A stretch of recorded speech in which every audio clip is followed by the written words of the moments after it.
Hello and welcome to the Clinical Update podcast, the podcast that brings you thought-provoking clinical education from MIMS Learning that you can fit into your busy life. I'm Rhiannon Ashman, Deputy Editor of MIMS Learning, and I have with me today my colleague, Medical Editor Sangeeta Krishnan. Hi Rhiannon. So today we're going to be talking about a really important area of practice, gynaecological cancers. Now, according to the charity The Eve Appeal, there are 5 types: womb, ovarian, cervical, vulval and vaginal. And together they affect over 22,000 women and people with gynaecological organs in the UK every year. So for GPs and the primary care team, being able to spot the signs and symptoms early is critical for improving outcomes. And this podcast episode will form part of our 2025 editorial campaign on earlier cancer diagnosis, supporting primary care teams to spot the signs and symptoms of cancer and optimise use of referral pathways. So if you enjoy this episode, please do check out all of the other free education we have on this topic on our website mimslearning.co.uk. Exactly. So in this episode, we're going to take a deep dive into this topic. We have a wealth of information on women's health on the MIMS Learning website, including clinical reviews and conference reports, which we will draw from to pull out the key practical learning points that you can apply in practice.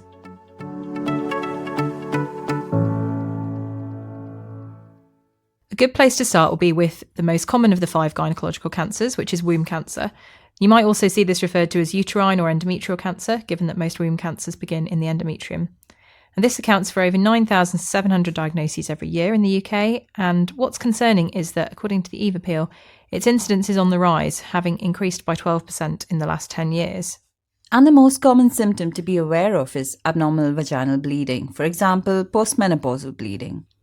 In a learning module on menstrual disorders, Dr. Anish Kotecha says that a woman presenting with postmenopausal bleeding should be assessed and referred to a gynecologist urgently under the 2-week referral pathway to rule out endometrial cancer.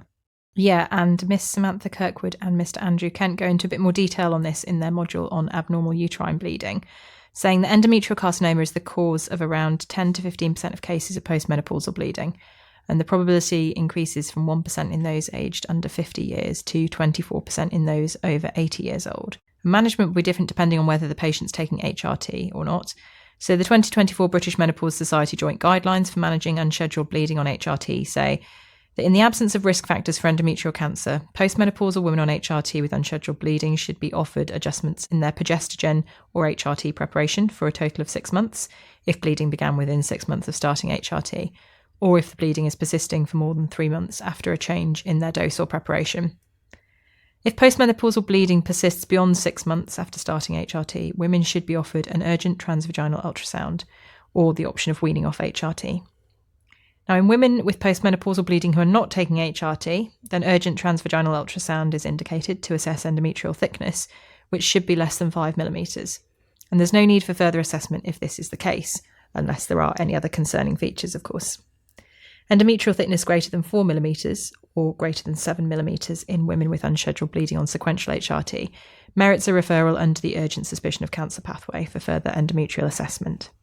Abnormal bleeding could also involve bleeding between periods or periods that are unusually heavy for that person. And we'll come back to this symptom during the episode as it's a fairly common presentation and it can indicate a number of gynecological issues. So staying with endometrial cancer then and thinking about the risk factors, the Eve Appeal highlights that obesity has been linked to endometrial cancer more than any other cancer. And there's a clear physiological reason for this, which is that fat cells in the body store and produce estrogen even after the menopause when the ovaries have stopped doing so.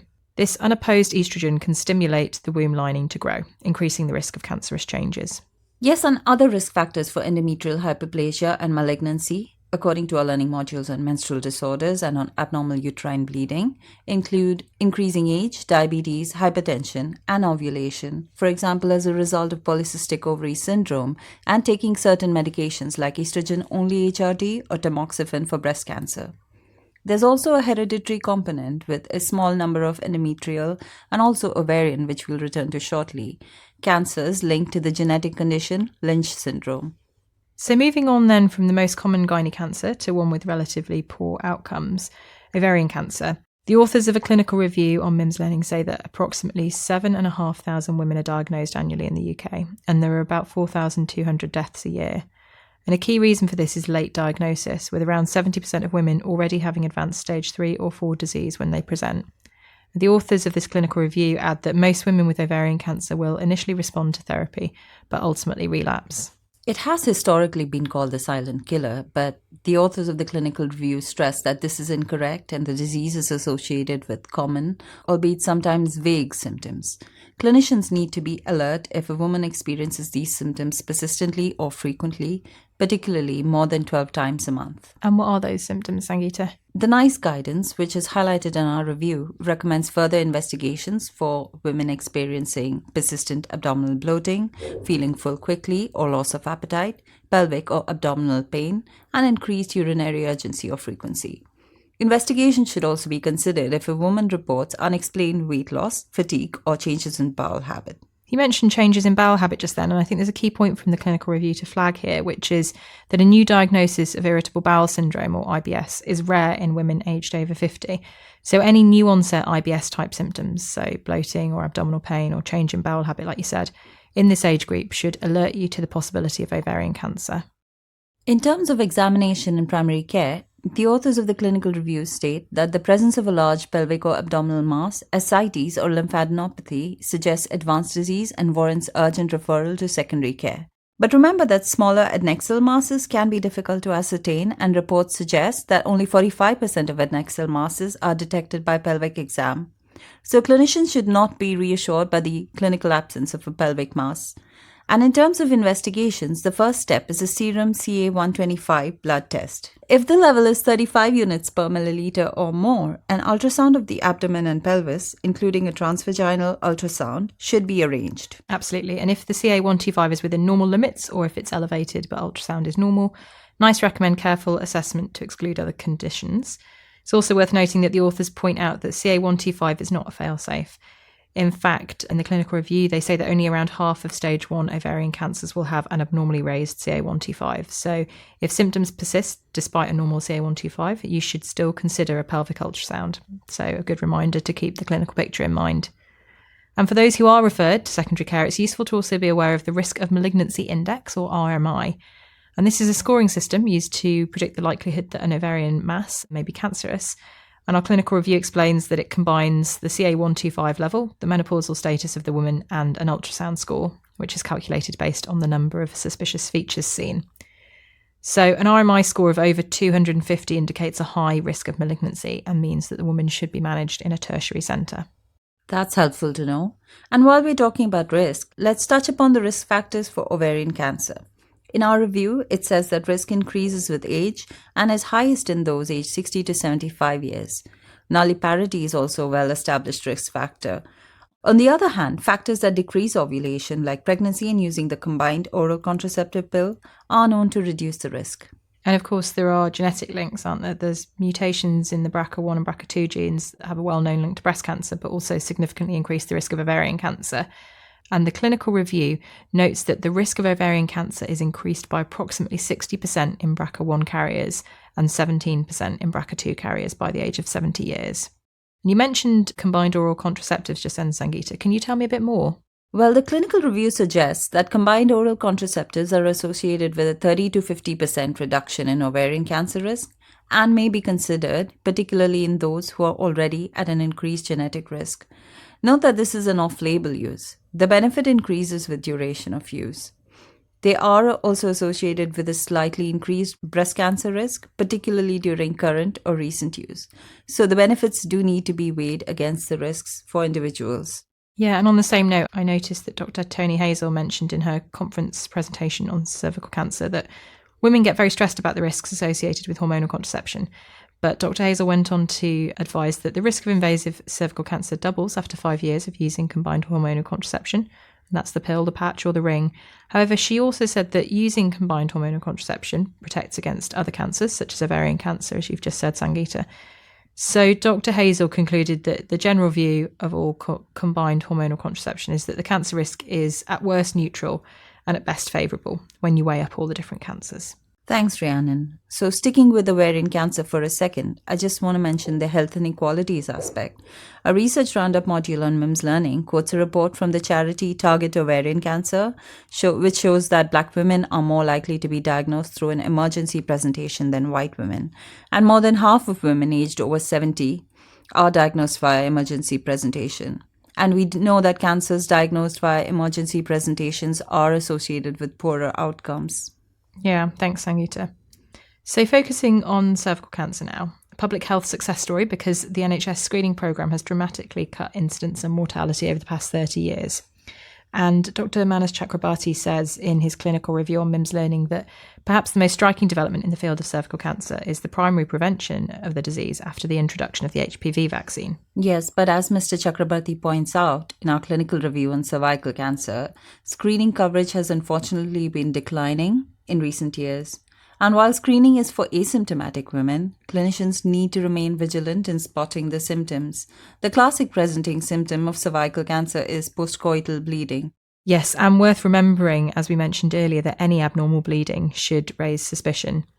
And the MIMS Learning Live conference report on Dr. Tony Hazel's presentation that I mentioned earlier said that in abnormal bleeding with no obvious cause, GPs should always look at the cervix.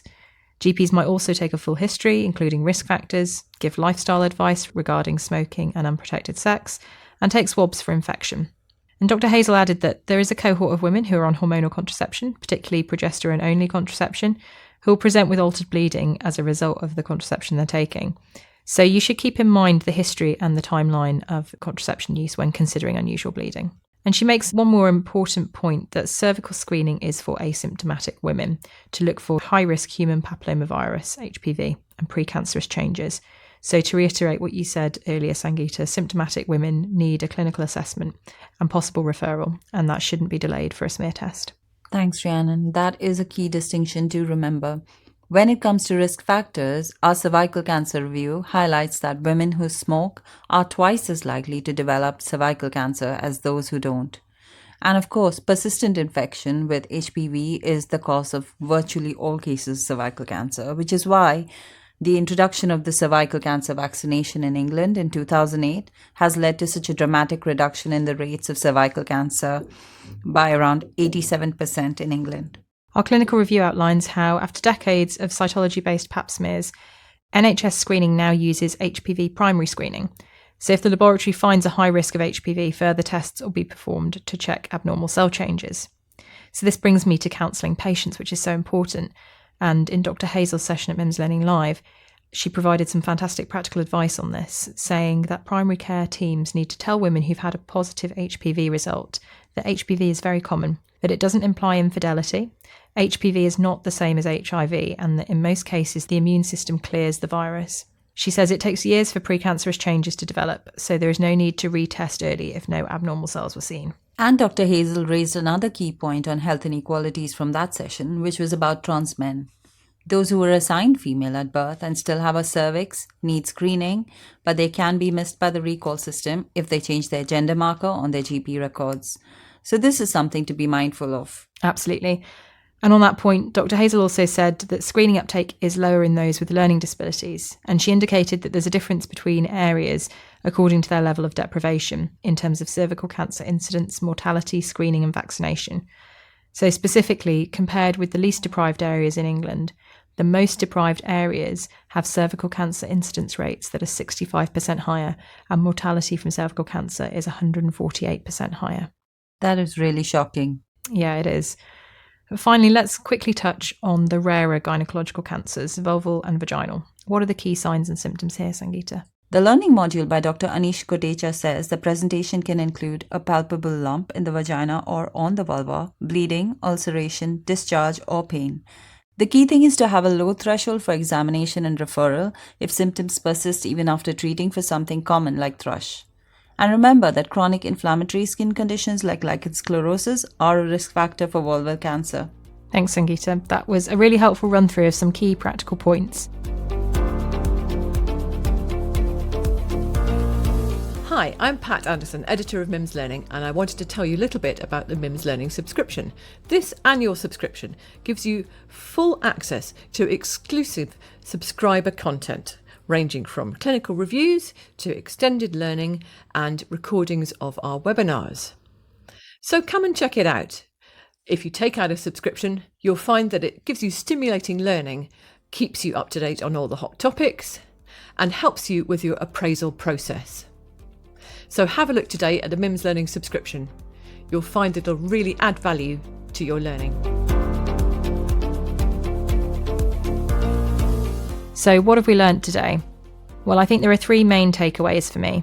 First is that postmenopausal bleeding is a red flag for endometrial cancer, and it's worth remembering the strong link between endometrial cancer and obesity so that you can counsel patients on this. It's also important to think of ovarian cancer in women over the age of 50 who have persistent and frequent symptoms like bloating or feeling full or urinary changes. Also, if they have symptoms that sound like IBS, start with a CA125, but remember a normal result doesn't rule out ovarian cancer if symptoms continue. And thirdly, for cervical cancer, it's about knowing the difference between investigating symptoms and asymptomatic screening. Postcoital bleeding needs a speculum exam and a potential referral, not a smear test.